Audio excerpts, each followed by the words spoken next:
ainsi la reine d'un immense empire. Alors César lui dit: je dois quand même te quitter car il y a un problème avec l'Espagne et je dois repousser nos projets. César est conscient qu'il peut seul pacifier l'Espagne, aussi demande-t-il à Antoine de veiller sur Cléopâtre. César ne tarde pas à rassembler ses hommes, il promet à Cléopâtre de revenir le plus rapidement possible et comme à son habitude, il va rejoindre l'Espagne aussi vite que ses ennemis n'ont pas le temps de se retourner. Son plan est simple et donc il fait le siège.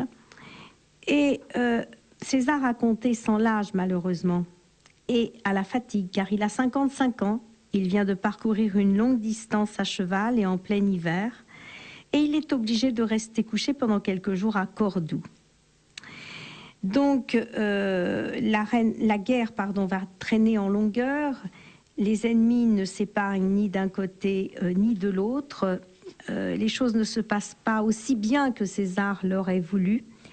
Et finalement, le général romain impatient va finir par ordonner l'assaut en 45 avant Jésus-Christ. Un assaut qui va pas se révéler, là encore, aussi fructifiant qu'il l'aurait pensé. L'adversaire jette sur lui de nombreuses flèches qui ne l'atteignent pas et son armée se décide enfin à le poursuivre. Alors, tout cela se termine assez mal.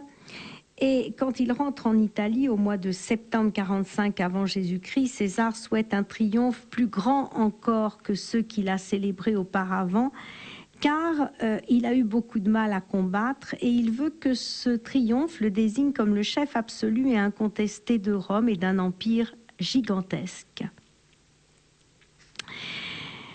Tout cela va être fait sous la jubilation et avec la jubilation de Cléopâtre, car le Sénat donne à César des pouvoirs plus grands encore que ceux qu'il avait reçus lors de ses précédents triomphes. Il est élu dictateur à vie le 14 février 44 avant Jésus-Christ.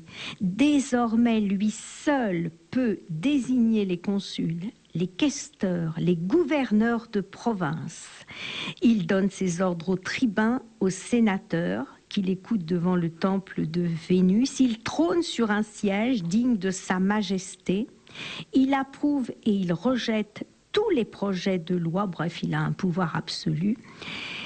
Tu avais raison, déclare-t-il à Cléopâtre. Les Romains sont des rustres qui ont tendance à croire que leur ville est le centre de la terre. J'ai l'intention de faire venir à Rome les savants qui se sont installés dans le musée d'Alexandrie.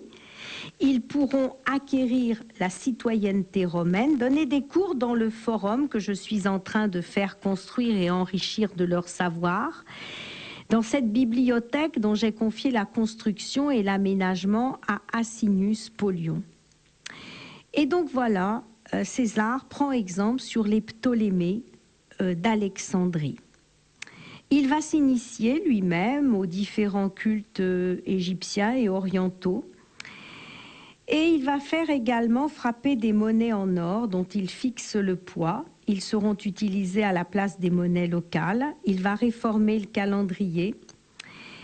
Et il va décider d'achever ses conquêtes. Tout cela est parfait, dit-il un jour à Cléopâtre. Et celle-ci lui rétorque: mais non, tout n'est pas parfait. Il te manque le titre de roi, la divinité l'a affirmé. Les Parthes ne seront vaincus que par un roi. Il te sera beaucoup plus facile de t'imposer à eux si tu es souverain de droit divin. Tu n'es pas le seul à avoir été impérator. Il te faut un titre incontestable, unique, beaucoup plus important. Et afin de convaincre les sénateurs réticents, César met en avant la nécessité de venger la mort de Crassus. Alors Cléopâtre va jouer un rôle déterminant dans les changements qui vont s'opérer chez César. Rome ne lui semble plus assez prestigieuse. Il préfère lui-même les beautés grecques et égyptiennes aux rues sales et malodorantes de Rome. Il a presque honte d'entendre la reine lui reprocher le manque de raffinement des Romains, leur grossièreté, leur manque d'ouverture d'esprit. Mais comment peut-il se contenter de vivre ainsi, alors qu'ils peuvent être maîtres du monde?